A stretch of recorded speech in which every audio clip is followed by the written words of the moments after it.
Kami bersyukur buat kebaikan-Mu, buat segala yang Tuhan sudah kerjakan buat kami. Buat banyak hal yang enak maupun tidak enak yang Tuhan izinkan terjadi, membuat kami belajar sesuatu.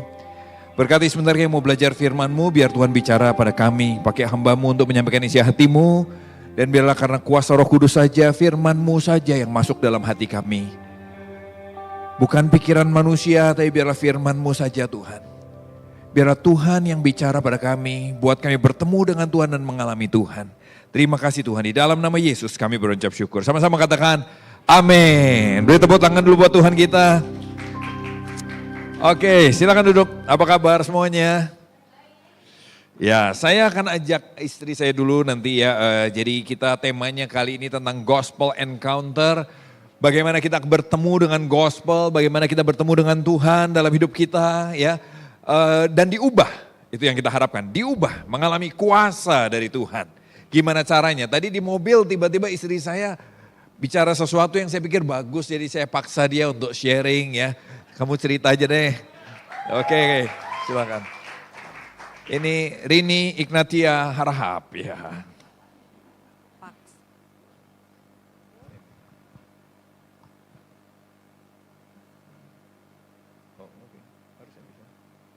Bisa?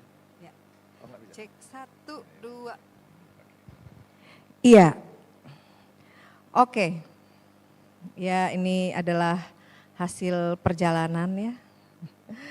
Oke, waktu kita ngobrol ya, bicara tentang Gospel Encounter, Kingdom Encounter. Ternyata encounter itu artinya adalah pertemuan yang sengaja maupun yang tidak sengaja. Intinya pertemuan. Jadi sengaja atau tidak sengaja. Tapi saya ingat-ingat kebanyakan kita, saya mengertinya atau inginnya gitu loh. Encounter dengan Tuhan itu adalah sesuatu yang tidak sengaja terus gitu loh. Kepengennya mengandalkan yang tidak sengaja. Males untuk sengaja. Kalau sengaja tuh kan dari kita ya gitu loh. Harus ada inisiatif, harus ada kemauan, harus ada memaksa diri gitu loh. Saya pribadi mikirnya pengennya sih yang gak sengaja aja, yang ayo dah Tuhan please jamah. Saya mau buka hati nih, jamah, ubah gitu loh. Ya pengennya yang gak sengaja. Padahal encounter itu sengaja dan tidak sengaja. Nah jadi sebenarnya ini berbicara tentang maintenance ya. Maintenance contohnya AC. AC kita beli itu harus ada maintenance-nya. Berapa bulan sekali harus diservis. Panggil tukang servis, diservis. Terus ganti apanya tuh namanya? Ya harus ada diganti supaya berjalan terus, pemakaiannya bisa panjang. Jadi gak bisa biarin aja terus, nanti habis itu oke. Enggak, begitu juga kita dengan Tuhan. Sebenarnya harus ada maintenance terus menerus dan itu harus disengaja. Sebenarnya pertemuan dengan Tuhan itu tadi benar. Yang tadi Elsa kan, gak lupa saya. Ngobrol cerita di sini ya, itu adalah bertemu terus menerus. Tapi itu bicara tentang sengaja. Dalam perjalanan hidup kita akan melewati berbagai masalah, situasi, konflik. Nah di masa-masa itu biasanya berhala-berhala di hati kita ini suka muncul keluar. Nah untuk mengatasi itu maka perlu kita sengaja bertemu Tuhan. Apa aplikasinya? Yaitu melakukan firman Tuhan. Sebenarnya semuanya itu udah ada kok sama kita. Jadi kita gak perlu tanya, apa sih Kak? Gimana sih Kak ini? Gimana sih Kak menghadapi itu? Semuanya ada di firman. Tinggal kita mau sengaja melakukan firman itu enggak? Nah itu intinya. Jadi pertemuan dengan Tuhan tuh sebenarnya harus terus menerus. Bukan setahun sekali, bukan kalau retret kan setahun sekali gitu kan. Tapi kalau untuk kehidupan kerohanian kita harus terus menerus. Dan sebagian besar itu harus inisiatifnya dari kita. kita yang mau melakukannya, kita yang mau sengaja melakukannya. Sekian, Tuhan memberkati. Oke, jadi itu sedikit tentang apa itu gospel encounter. Ya, slide berikutnya, yang kedua lagi tadi. Jadi gospel encounter adalah pertemuan dengan Tuhan. Dengan gospel, dengan kebenaran penebusan Tuhan. Sengaja atau tidak sengaja, tapi harapannya gini, jangan gak sengaja terus. Kebetulan ketemu Tuhan, perlu dibuat sengaja. Coba kita lihat ayatnya, Matius 13 ayat 1-3. Ya. Pada hari itu keluarlah Yesus dari rumah itu dan duduk di tepi danau. Jadi Tuhan lagi ambil me time, dia lagi mau santai-santai, dia keluar dari rumah, kemungkinan rumah mertuanya Petrus, lalu dia duduk di tepi danau. Bulan-bulan kemarin saya baru dari sana, jadi saya ada di tempat itu, diceritain megayatnya, kira-kira disinilah tempatnya. Karena rumah mertua Petrus masih ada sampai hari ini, ketemu karena ada beberapa peninggalan di sana, ketemu. Jadi danaunya asik, lagi enak-enak, datanglah orang banyak berbondong-bondong mengerumuni dia. Banyak, ramai sekali. Sehingga dia naik ke perahu dan duduk di situ. Sedangkan orang banyak semuanya berdiri di pantai. Lalu Tuhan mulai mengucapkan banyak hal dalam perumpamaan kepada mereka. Katakan perumpamaan.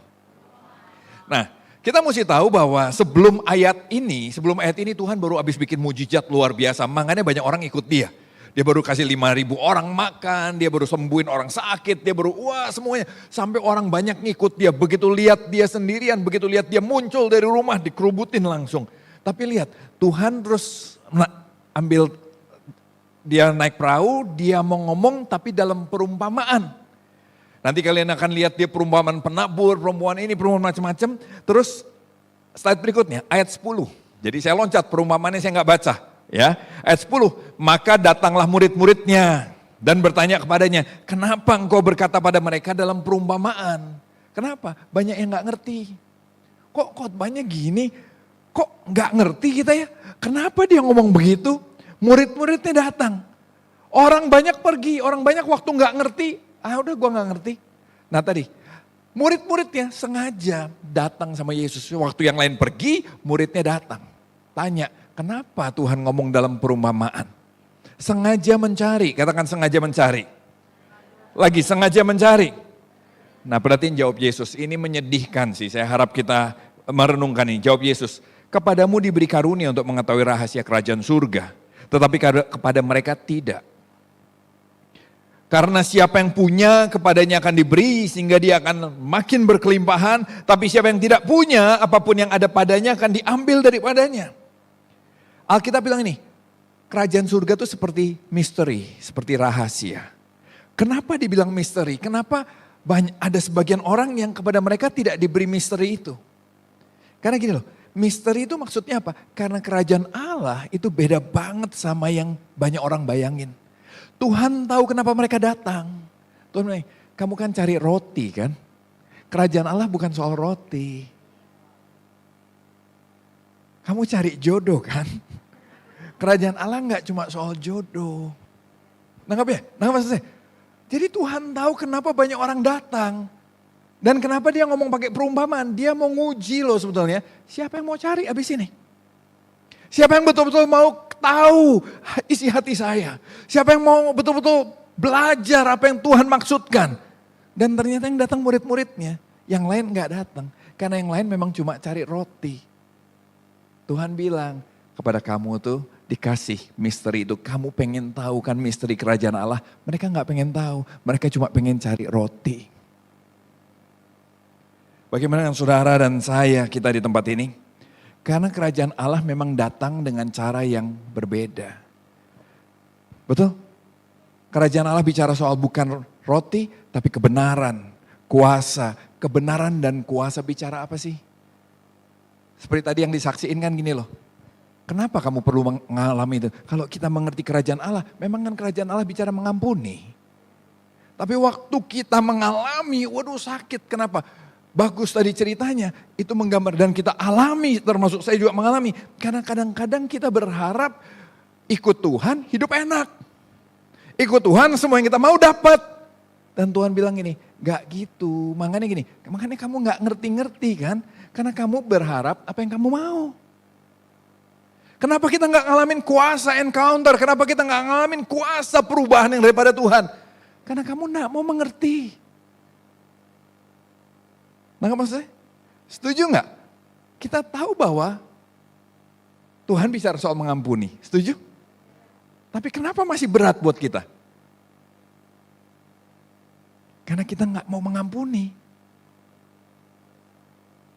Karena kita nggak terima, kenapa dia bisa berbuat salah? Kenapa dia? Kita pengennya menyalahkan orang, kita pengennya orang lain dihukum. Kadang-kadang konsep neraka tuh ya saudara ya. Beberapa penglihatan tentang neraka sebetulnya nggak ada di Alkitab loh.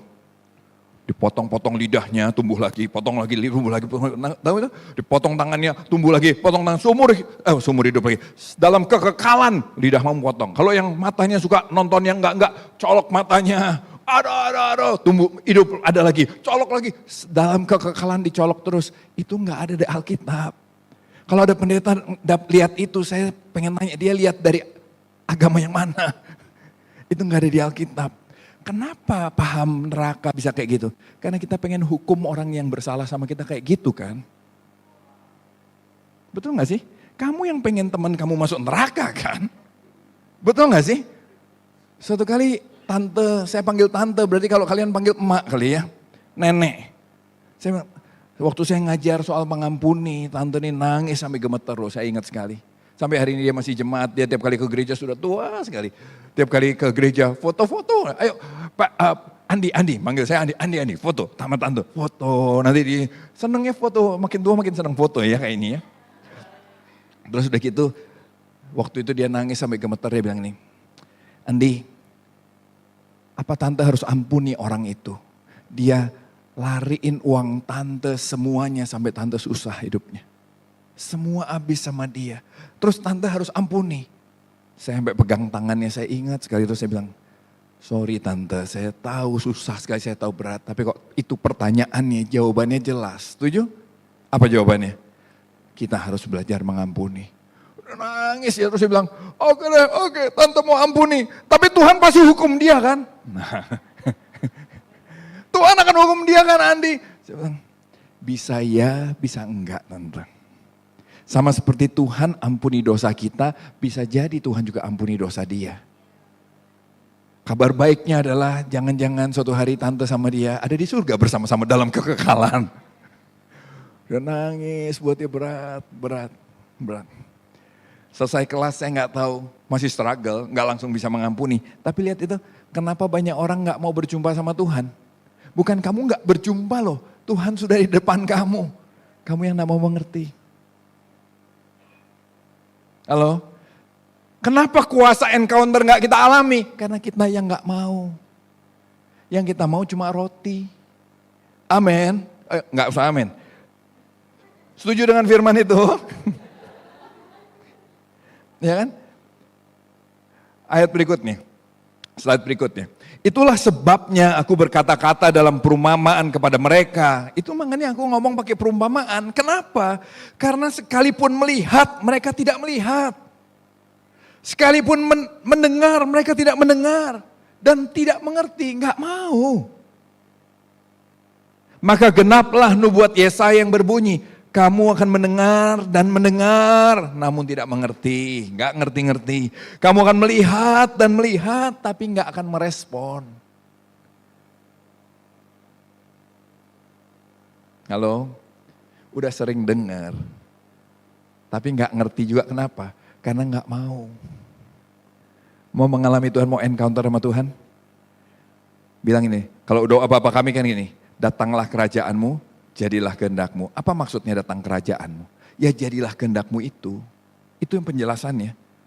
Apa maksudnya sih datang kerajaanmu? Jadilah kehendakmu, bukan kehendak kita. Bukan kehendak kita.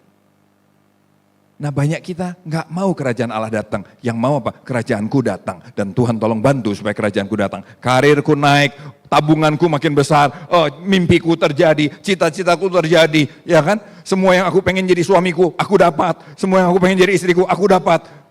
Mau 7, 8. Mendengar, tapi tidak mengerti. Melihat, tapi tidak menanggap. Perumpamaan itu menguji, sekali lagi, perumpamaan itu menguji. Orang yang tidak mengerti tapi pengen kenal Tuhan, dia akan datang sama Tuhan terus. Dia akan mencari Tuhan. Tapi orang yang memang tidak mau mengerti, dia cuma mau datang ke kebaktian aja. Setuju? Kenapa? Musiknya, acaranya, temannya, gak lebih. Waktu firman disampaikan, gue mah gak mau tahu.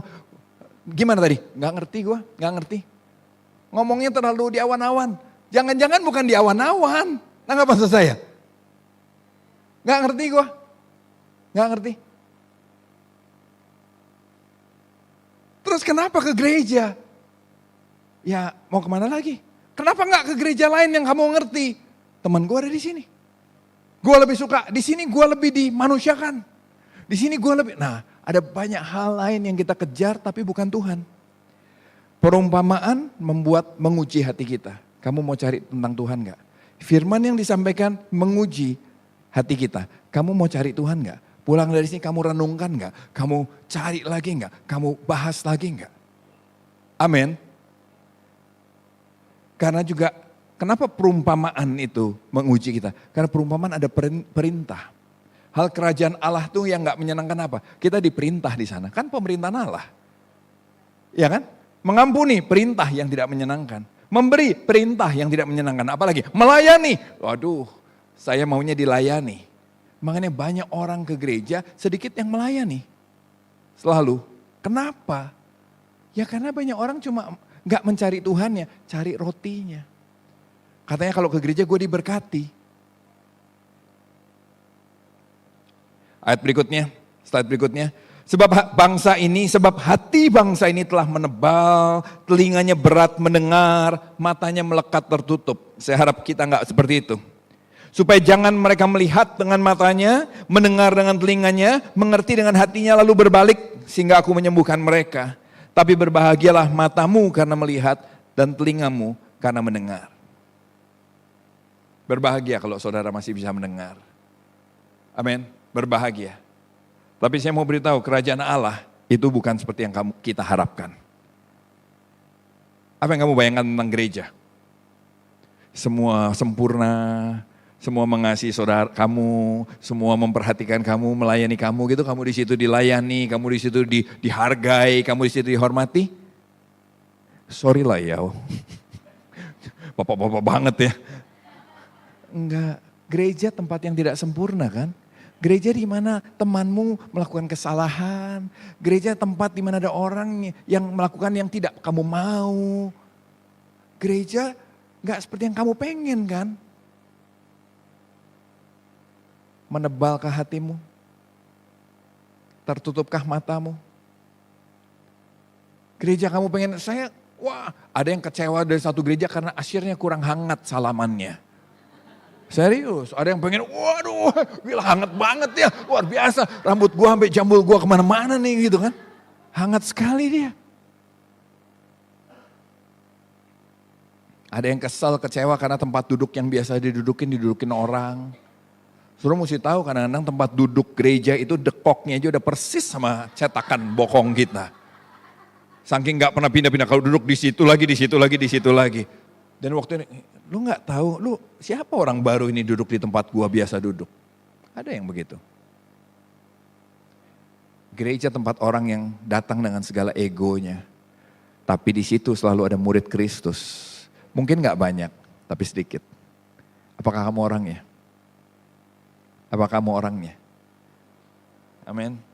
Coba kita lihat slide berikutnya, apa penghalang gospel encounter? Ini dia apa penghalang gospel encounter? Coba kita lihat slide berikutnya lagi.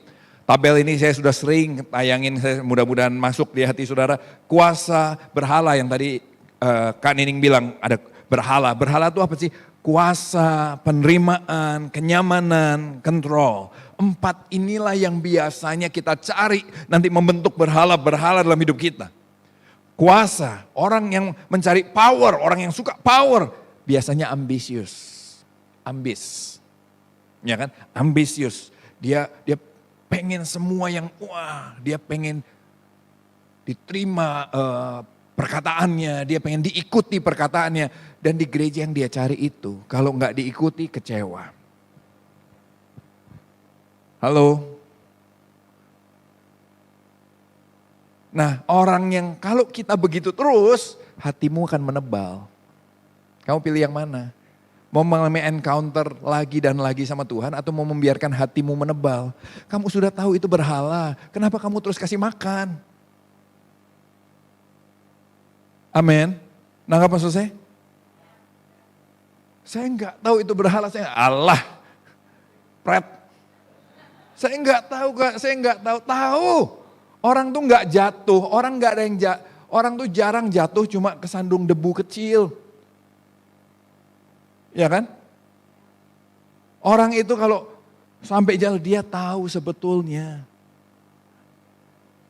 Yang kedua, penerimaan. Penerimaan ini biasanya warna di hati kita apa? Banyak iri. Banyak suka flexing. Kenapa? Kita tuh kalau ngeliat orang flexing kesel. Ada yang gitu? Ngeliat liburan lagi. Kesel. Begitu ketahuan dia cuma pakai green screen. Wah, dasar lu di Depok aja ngomongnya. Di Kutub Utara lu begitu kan juga ya kan. Kenapa? Kita cemburu sama orang sebetulnya. Kenapa itu jadi kasus sih? Karena kamu cemburu kan. Terus kenapa kita harus posting terus sih? Saya bukan larang kalian posting sih ya, tapi gini, kenapa harus posting sih? Kadang-kadang ada hati mau flexing. Nah terus kita bilang, enggak Kak, saya enggak mau pamer. Hello, coba cek. Saya enggak bilang selalu pamer, nangkap maksud saya. Tapi coba cek. Coba cek dulu kenapa. Jangan biarkan hatimu menebal. Jangan biarkan matamu tertutup dan telingamu tidak mendengar. Kenyamanan, orang yang nyaman itu gini loh, sukanya nyaman, gak mau berubah, maunya gitu aja. Gak mau disuruh, nah itu Tuhan gak akan menyenangkan buat dia. Nah gak maksud saya? Tuhan kadang-kadang bikin surprise. Kita pengen nyaman, tidak ada yang bikin masalah. Saya pengen teman-teman semua baik. Begitu ada yang satu menyakiti dan Tuhan bilang, ampuni dia. Wah, itu tidak menyenangkan, keluar dari zona nyaman. Orang yang kenyamanan biasanya gini, berhalanya kenyamanan, dia suka mengasihani diri. Tadi kan? Jadi victim. Mengasihani diri, bicara soal gini, kita nggak mau berubah, kita pengen orang lain yang berubah. Kontrol, biasanya kontrol nih orangnya perfeksionis. Ya. Jadi maunya semua perfect seperti harapan dia. Nah, buat kita termasuk saya, kita semua kan ada begininya. Coba kita yang mana? Gak usah pura-pura mikir, saudara. Kayak gak ada aja, saudara. Semuanya ada, ya kan? Tapi mana yang paling menonjol? Buat saya power, saya itu. Saya power. Saya approval, itu saya. Terus kalau kalian masih gak tahu juga, itu dia. Matamu menebal, hatimu menebal, matamu tertutup itu namanya. Nah apa maksudnya? Gak sadar juga kelemahan kamu, terus udah gitu gini, nanti apa? Kita gak pernah lihat firman, gak pernah sadar, kita gak pernah ngaca firman, gak pernah bicara buat kita, firman bicara buat orang lain terus. Tuh kan firman Tuhan bilang begini, harusnya dia begini, kenapa buat orang lain terus? Firman bicara buat kita. Karena kalau kerajaan Allah itu benih, Yesus itu ada di sini, dia tumbuh. Kamu memang akan jadi pohon, Alkitab bilang. Benih itu paling kecil, tapi kalau dia tumbuh dia akan jadi pohon. Terus pohon yang apa? Pohon yang kamu nikmati? Tidak, pohon yang dinikmati sama orang lain. Burung-burung akan ada di sana dan semuanya. Kenapa? Kamu akan dinikmati orang lain. Dan suatu kali ada seorang hamba Tuhan lulusan sekolah Alkitab loh saudara. Pelayanan pertanyaan dia tiap kali kelas sama saya selalu sama. Sampai saya hafal, kalau dia mau tanya saya sudah tahu dia mau tanya apa. Dia akan tanya gini, terus kalau kita dimanfaatkan orang dalam pelayanan gimana Kak? Dan jawaban saya tiap tahun sama, tapi telinganya sudah dipotong. Jawaban saya sama, selalu begini loh. Namanya melayani itu artinya memberi diri untuk dimanfaatkan orang. Kalau kamu nak mau dimanfaatkan jangan melayani. Tapi kenapa kita melayani? Karena Yesus sudah memberi diri dulu untuk dimanfaatkan sama kita kan. Lu juga udah manfaatin Tuhan kan? Oh iya ya, tahun depan nanya lagi. Biasanya yang ketawanya paling keras begitu juga. Enggak. Maksudnya kita begitu tuh. Amin. Kenapa? Pertanyaannya sama, jawabannya sama. Memang nggak mau mendengar aja. Nggak mau. Makanya Tuhan bilang ini, aku ngomong dengan perumpamaan supaya aku tahu mana yang memang mau serius. Kalau yang cuma mau gitu-gitu aja, enggak. Mereka mau cuma cari roti, mereka baru lihat mujizat, mereka pengen ngalamin lagi, mereka pengen lihat lagi. Enggak lebih, mereka enggak mau tahu tentang Tuhan, mereka enggak mau tahu tentang kerajaan, mereka tidak mau terlibat dalam kerajaan Allah. Karena mereka mencari power buat dirinya sendiri, approval buat dirinya sendiri, comfort zone buat dirinya sendiri, control sesuai yang dia mau, bukan yang Tuhan mau. Amin. Terakhir, yang ketiga, slide berikutnya. Bagaimana kita membangun gospel encounter? Gimana caranya sekarang? Tadi kan kita belajar apa itu gospel encounter. Yang kedua, apa penghalang gospel encounter? Sekarang bagaimana caranya kita bisa membangun atau mengalami gospel encounter? Yang terakhir, slide terakhir. Waktu gospel encounter terjadi waktu gospel bertemu dengan hati yang mencintai Tuhan dan teachable. Waktu gospel encounter akan terjadi, kuasanya akan nyata, perubahan akan terjadi dengan luar biasa. Waktu gospel bertemu dengan hati yang mencintai Tuhan. Dan teachable, mau diajar. Amin. Kalau sudah baca terus, saya selesai sampai sini. Tapi kalau sudah baca ayatnya terus, bukan slide-nya terus, slide-nya juga selesai sampai sini. Kalau sudah baca ayatnya terus, maka nanti Tuhan memberi penjelasan tentang perumpamaannya. Benih yang ditabur di jalan itu artinya begini. Benih yang tabur di tanah berbatu artinya ini. Saya kasih kesimpulannya buat saudara. Ada orang yang hatinya kan bertemu dengan hati yang mencintai Tuhan. Hati yang tidak mencintai Tuhan itu apa? Dalam perumpamaan itu yang pertama gini, hatinya keras. Makanya dibilang seperti jalan. Nah apa maksudnya? Coba sudah jatuh di jalan nanti menjatuhkan diri aja, cobain. Ya kan? Keras enggak? Seperti itu hati yang keras. Yang kedua, hatinya tipis-tipis aja sama Tuhan. Tanahnya tipis. Menerima dengan gembira, ya kan? Menerima firman dengan gembira. Kalau ke gereja senang, tapi tipis-tipis aja sama Tuhan. Begitu datang masalah, murtad dia. Maksudnya tipis-tipis apa aja itu apa? Cuma pengen yang enak-enak aja dalam ikut Tuhan. Yang ketiga, hatinya berduri. Katakan berduri. Toel kiri kanan berduri. Apa itu? Banyak motivasi tersembunyi.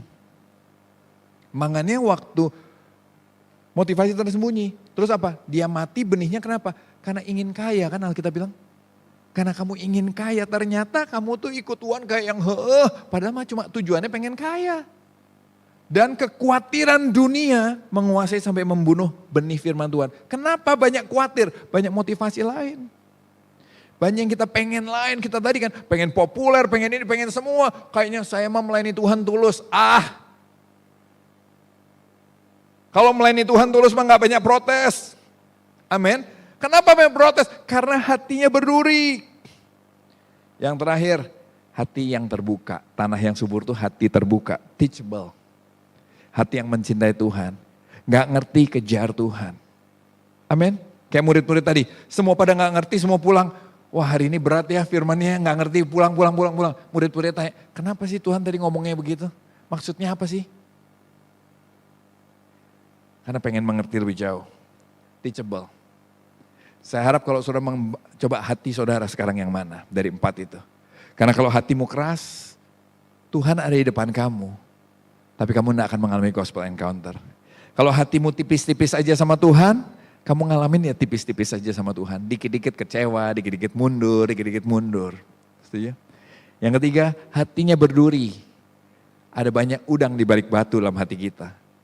Dan kan kita tahu sama-sama apa yang kita mau banyak yang gak dapat kan. Ambisi-ambisi kita banyak yang tidak sesuai dengan firman Tuhan dan Tuhan bilang tidak. Membuat apa? Kita murtad dari Tuhan. Yang keempat, atau hatimu seperti tanah yang subur. Kalau hatimu seperti tanah yang subur, hatimu gak menebal, matamu terbuka, telingamu mendengar, maka kamu akan dapat rahasia kerajaan Allah. Ngalamin gospel encounter. Tapi sekali lagi gospel encounter itu gak seperti yang kamu bayangin. Saya pengen Kak, maksudnya apa sih kamu? Saya tuh ya saudara, saya ini kan masih muda banget. Amin, terima kasih. Waktu saya masih lebih muda lagi, saya tuh udah lihat banyak loh. Kita tuh ya, pelayanan saya gak tahu kalian ngalamin. Kita tuh satu kebaktian ambruk semua sudah pernah. Ada yang tiap kali kebaktian sudah, aduh terus begitu. Terus kemana mereka? Enggak ada. Saya waktu itu, wih kuasa Tuhan, kuasa Tuhan. Saya pikir selama-lama bukan, yang mereka datang kebaktian mereka memang cari itu. Akhirnya dikit-dikit, wow. No. Bukan enggak bagus-bagus, tapi kalau cuma cari itu, kamu enggak akan dapat misteri kerajaan Allah. Saya tadi lihat video, wah orang-orang dilayani nangis. Abis itu apa? Mau gak datang sama Tuhan lagi? Nangkap maksud saya? Abis kamu dijamah, oh Tuhan mengasihi kamu. Tuhan mencintai kamu, Tuhan ampuni. Air keluar semua, ya kan? Terus udah gitu apa? Abis itu kamu mau cari Tuhan, terus gimana saya bisa keluar dari semua mengasihani diri ini. Dan kita mulai belajar kebenaran-kebenaran firman, kita mulai mau melatih. Kalau gini, kenapa saya enggak mau ampuni? Jangan salin orang tanya sama diri, kenapa saya enggak mau mengampuni? Kenapa saya enggak mau berubah? Kenapa saya enggak mau melakukan ini? Kenapa saya enggak mau? Cek dirimu. Supaya kamu mengalami kuasa dari gospel encounter. Waktu hatimu terbuka, Roh Kudus bekerja dalam hati kamu. Mengubah cara berpikirmu, mengubah tujuan hidupmu. Amin. Mengubah tujuan hidupmu, mengubah value dalam hidupmu. Dan membuat kamu nanti jadi berkat buat banyak orang. Amin. Tuhan berkati. Yuk kita berdoa ya. Tuhan, aku selesai menyampaikan apa yang Tuhan taruh di hatiku. Aku berdoa supaya benih ini boleh jatuh di tanah yang subur. Kadang gak banyak walaupun aku berharap semuanya tanah yang subur. Tapi kalaupun gak banyak Tuhan, aku berdoa supaya benih itu tertanam di hati yang tepat dan boleh bertumbuh dengan luar biasa.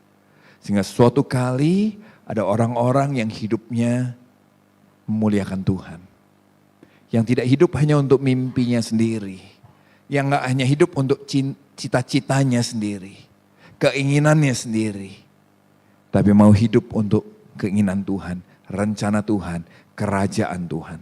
Aku berdoa, aku memberkati di dalam nama Yesus. Kami berdoa, yang percaya sama-sama kita katakan, amin.